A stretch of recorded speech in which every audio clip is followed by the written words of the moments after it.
আসসালামু আলাইকুম গাইস, সবাই কেমন আছেন? আশা করি ভালো। চলে আসলাম নিদ্রাচর। দেখেন কি চমৎকার ওয়েদার এবং চারপাশের পরিবেশটা। আমরা এখনই চলে যাব সমুদ্রের পাশে, তো সঙ্গেই থাকুন।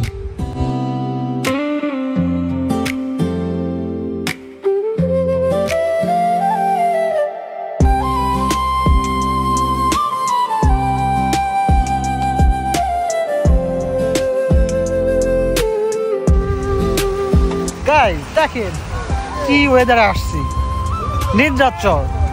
কি চমৎকার, তাই না? আসলে জীবনে বাঁচতে হলে, মনটাকে উৎফুল্ল করে রাখতে হলে অবশ্যই এমন প্রকৃতির মাঝে চলে আসতে হবে।